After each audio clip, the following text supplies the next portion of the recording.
देखें कि जेन्युइननेस कितनी है। नहीं, राहुल जी की संपत्ति से 50 लाख रुपया विवेक जी को मिल जाए, मेरे लिए अच्छी बात है। कह रहे हो कटोरा लेके भीख मांग रहा, बिल्कुल विवेक जी, मैं भाजपा के नेता से भाजपा की बात पूछूं, मैं आपसे पूछ रहा हूँ, आपको इसके अय्यर के बयान से सीटें 2-4 बढ़ जाएंगी? भाई मेरे चुनाव के वक्त अपनी बात कहने वाले आप यहाँ से कहाँ से प्रकट हो जाते हैं? जब संविधान कहता है कि धर्म के आधार पर रिजर्वेशन संभव ही नहीं और आप 4% देके भेजे हो, तो ये भी संविधान की वही ओपन हार्ट सर्जरी जिसके बारे में आप जिक्र कर रहे हो। जो लड़के होते थे मंदबुद्धि, वो दिवाली पे हाथ में पटाखा छुटा लेते थे, हाथ उड़ जाता था। नमस्कार दोस्तों स्वागत है द भारत डिबेट शो में। दोस्तों आज के डिबेट काफी मजेदार होने वाला है, इसलिए आप लोग से अनुरोध है कि डिबेट को अंत तक देखिएगा। दोस्तों आज के डिबेट में अमिताभ अग्निहोत्री सर ने सपा और कांग्रेस की प्रवक्ता की अच्छी तरह से बैंड बजाई है, क्योंकि ये दोनों प्रवक्ता बोल रहे थे मोदी के 400 पार सीट आएंगे तो इस बार संविधान पक्की खत्म हो जाएंगे। तो इस पे अमिताभ अग्निहोत्री सर ने किस तरह से इन लोगों की क्लास लगाई है, सो आप लोग डिबेट को खुद से देखिए।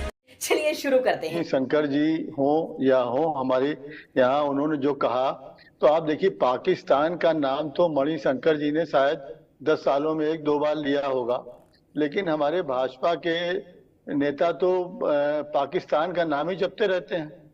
तो आज अगर उसी पाकिस्तान को उन्होंने नमस्कार की बात कह दी तो ये तो भाजपा के नेताओं के लिए बात है। आज आप कह रहे हो कटोरा लेके भीख मांग रहा, बिल्कुल विवेक जी, मैं भाजपा के नेता से भाजपा की बात पूछूं, मैं आपसे पूछ रहा हूं, आपको इसके अय्यर के बयान से सीटें 2-4 बढ़ जाएंगी? तो मेरा नमस्कार, अय्यर का बड़ी अच्छी बात है। अगर कांग्रेस का बुद्धि और विवेक यहाँ पर आके ठहर गया। अय्यर का बयान पार्टी लाइन का बयान नहीं है, उन्होंने अपनी बात कोई कही है तो वो उनका अपना व्यक्तिगत। अरे भाई, मेरे चुनाव के वक्त अपनी बात कहने वाले आपके यहाँ से कहां से प्रकट हो जाते हैं? चुनाव 5 साल सोते रहते हैं, जैसे चुनाव आता है वैसे अपनी बात कहने वाले ये वो हैं जो लड़के होते थे मंदबुद्धि, वो दिवाली पे हाथ में पटाखा छुटा लेते थे, हाथ उड़ जाता था। और आप बता रहे हो कि भाजपा नहीं, उनकी देखिए, एक तो उनका बयान, अपना बयान देने के लिए व्यक्तिगत वो स्वतंत्र हैं, पार्टी का उनको ध्यान रखना चाहिए, लेकिन ये उनका पार्टी लाइन का बयान नहीं है। दूसरी बात ये है कि देखिए, जनता की जो अभी आपने बात कही, आईसीयू वगैरह की बात कही, तो आज देखिए किसी भी पार्टी को ताकत मिलती है, ऑक्सीजन मिलती जनता से।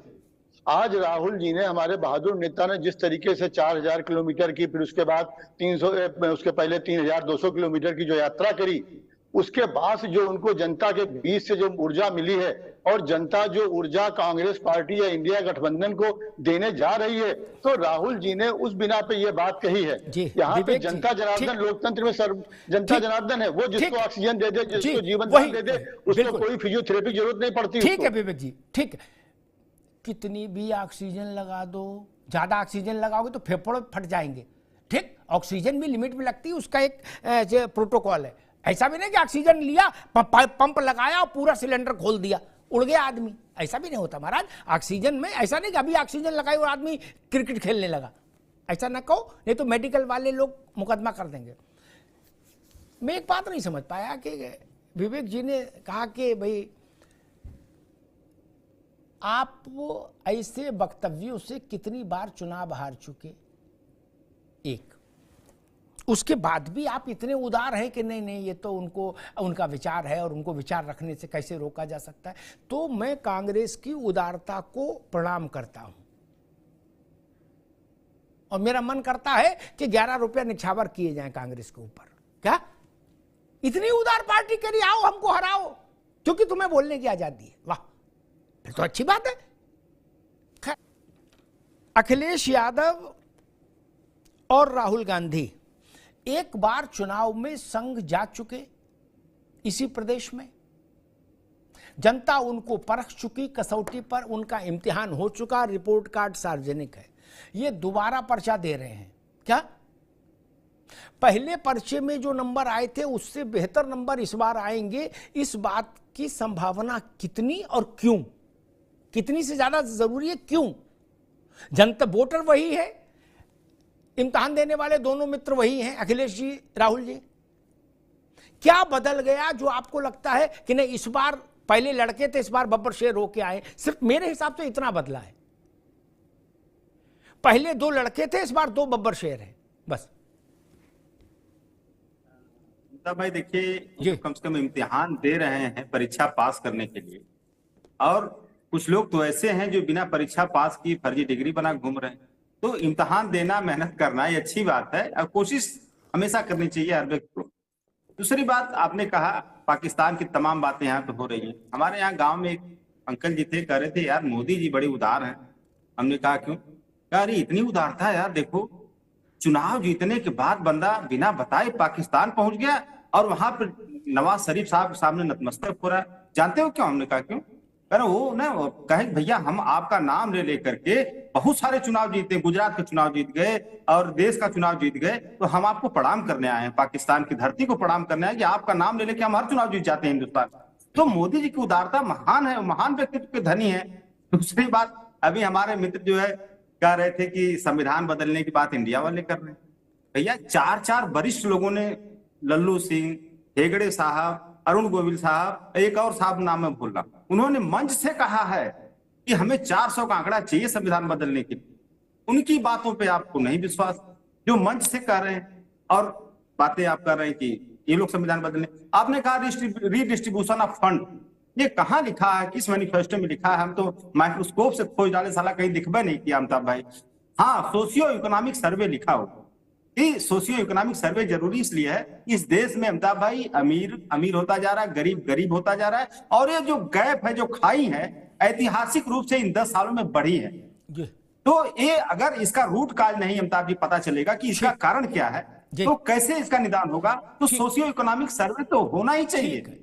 ठीक है अशोक भाई, मैं अभी बदत है भाई, अभी बदत है। जी के पास जाऊं उससे पहले कुछ चीजें तथ्य साफ कर दूं। मेरी बहस में हमेशा से रहा, जब से मैं बहस कर रहा हूं जितने भी वर्षों से, कि तथ्य पवित्र रहे। घोषणा पत्र में नहीं लिखा होगा, मैंने उतने ध्यान से पढ़ा भी नहीं, लेकिन राहुल जी के कंठ से यह बात आई, नेता के कंठ से जो बात आती भारत में वो मान्य है। क्या उनने का लिस्ट बनेगी, किसके पास कितना पैसा है, फिर उसका बंटवारा होगा। और मैं समाजवादी पार्टी और कांग्रेस सारे मित्रों के संज्ञान के लिए बता दूं, निजी संपदा का सार्वजनिक स्तर पर सरकार द्वारा बंटवारा कर देने के लिए संविधान में छोटा मोटा बदलाव नहीं, बाईपास सर्जरी नहीं अशोक जी, संविधान की ओपन हार्ट सर्जरी करनी पड़ेगी। बोलो सियावर रामचंद्र की जय। आप जो कह रहे हो कौन कह रहा संविधान बदलेगा? हम कह रहे, आप जो राहुल गांधी बोल रहे हैं उसके लिए संविधान का ओपन हार्ट सर्जरी करनी होगी। अरे भाई कुछ तो लिखो पढ़ो। राजकीय आदेश से संभव नहीं है कि वित्त मंत्रालय के एक अंडर सेक्रेटरी आर्डर निकाल देगा कि सबकी संपत्ति बांट दो। और एक बात कहूं, मैं एक अच्छा सुझाव देता हूं, मेरे ख्याल से उस बात से आलोक से लेके विवेक नारायण जी और अशोक जी किसी को आपत्ति नहीं होनी चाहिए। नेताओं के पास जितनी अकूत संपदा है, घर बार, घोड़ा गाड़ी, महल दुमहले हैं, अकूत घोषित अघोषित संपत्ति, पहले उसको बांट दो अपने कार्यकर्ताओं में। बोलो सियावर रामचंद्र की जय। नहीं, यहां से तो शुरुआत करो, इसमें तो संविधान भी नहीं बदलना, राजी राजी बांट दो। हम भी तो देखें कि जेन्युइननेस कितनी है।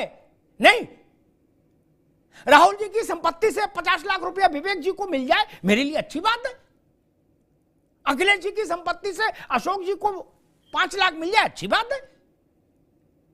पहले पार्टी में ही डिस्ट्रीब्यूशन कर लो सब लोग मिलके, फिर आगे जाएंगे। खैर अनुपम जी, अशोक यादव जी को का कहना है कि भाई लल्लू सिंह और अरुण गोविल और कौन कौन उन्होंने बताया कि इतने वरिष्ठ लोगों ने कहा। हालांकि मुझे लगता नहीं कि जिस संविधान बदल में क्या बदलाव करना है क्या नहीं करना है, ये जहां जिस शीर्ष स्तर पर तय होता है उसमें लल्लू सिंह या अरुण गोविल कभी बैठते हो, ऐसा कभी नहीं होता।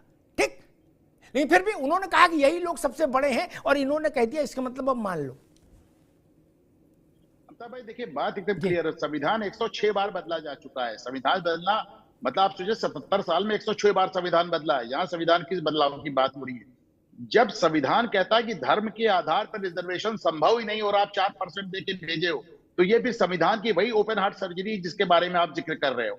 जब सुप्रीम कोर्ट ये कहता है कि साहब 50% रिजर्वेशन मत करो, उसके बाद आप कह रहे हो कि हम ये रिजर्वेशन सीमा बढ़ाते ही जाएंगे। अभी आपने देखा दोस्तों, वीडियो अंत तक देखने के लिए आप लोग का बहुत बहुत धन्यवाद दोस्तों। अगर वीडियो अच्छी लगी तो आप लोग वीडियो को लाइक कीजिए, साथ में चैनल को सब्सक्राइब कीजिए, साथ में आप लोग कमेंट बॉक्स में अपनी राय जरूर लिखिए। चलिए मिलते हैं कोई और नेक्स्ट डिबेट वीडियो में, तब तक के लिए जय हिंद, जय भारत, वंदे मातरम।